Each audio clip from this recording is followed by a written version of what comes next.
ಇವತ್ತು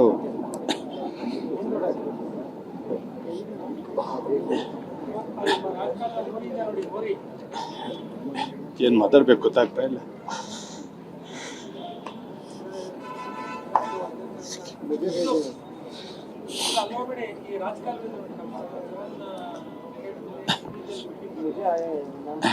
ನಾವೆಲ್ಲ ಸುಮಾರು 25-26 ವರ್ಷದಿಂದ ಸ್ನೇಹಿತರು.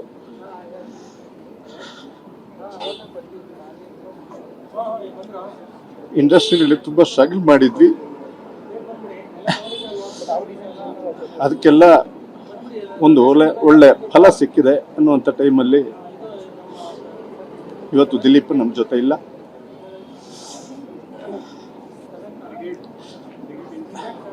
ಈಗ ನಾನು ಪ್ರೆಸೆಂಟ್ ಅವನ್ನ ಪ್ರಾಜೆಕ್ಟಲ್ಲಿ ವರ್ಕ್ ಮಾಡ್ತಾ ಇದ್ದೀನಿ.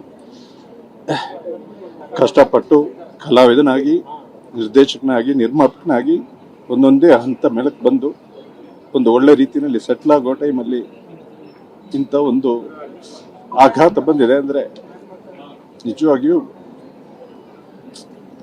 ತಡ್ಕೊಳಕ್ಕಾಗ್ತಾ ಇಲ್ಲ. ಒಬ್ಬ ನಿರ್ಮಾಪಕ ಆದ್ರೂ ಯಾವತ್ತೂ ನಿರ್ಮಾಪಕ ಅಂತಾರ ಅವ್ನು ಬಿಹೇವ್ ಮಾಡಿಲ್ಲ. ಅದೇ ಸ್ನೇಹ ಸೆಟ್ಟಿಗೆ ಬಂದ್ರು ಅಷ್ಟೇ. ಯಾರು ನನ್ನ ನಿರ್ಮಾಪಕ ಅಂತ ಕರಿಬೇಡಿ, ನಾವೆಲ್ಲ ಸ್ನೇಹಿತರು. ಹಾಗೆ ಹೇಳೋನು ಹಾಗೆ ನಡೆಯೋನು. ಇನ್ನು ಮಾತಾಡೋಕೆ ಗೊತ್ತಾಗ್ತಾ ಇಲ್ಲ. ಅವನ ಆತ್ಮಕ್ಕೆ ಶಾಂತಿ ಸಿಗ್ಲಿ. ಪಾಪ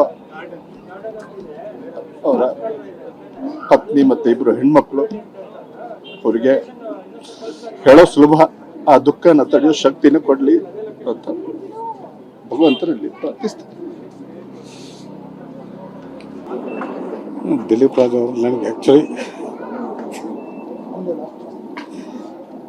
ತುಂಬ ಆತ್ಮೀಯ ಸ್ನೇಹಿತರು. ಸಾಕಷ್ಟು ಪ್ರೊಡಕ್ಷನ್ಸ್ ಮಾತಾಡ್ಬೇಕಾದ್ರೆ ಅವ್ರು ಆ್ಯಕ್ಚುಲಿ ತುಂಬ ಸತಿ ಕೆಲವೊಂದು ಸಜೆಷನ್ಗಳು ತಗೊಳ್ಳೋರು, ಕೆಲವೊಂದು ವಿಚಾರಗಳು ನನ್ನ ಹತ್ರ ಡಿಸ್ಕಷನ್ ಮಾಡೋರು. ಯಾವುದೇ ಒಂದು ಪ್ರಾಜೆಕ್ಟ್ಗೆ ಹೋಗ್ಬೇಕಾದ್ರೂ ಕೂಡ ಬಟ್ ಇದು ಬೆಳಗ್ಗೆ ಕೇಳಿದಾಗ ತುಂಬ ತಡ್ಕೊಳಕ್ಕಾಗಲಿಲ್ಲ.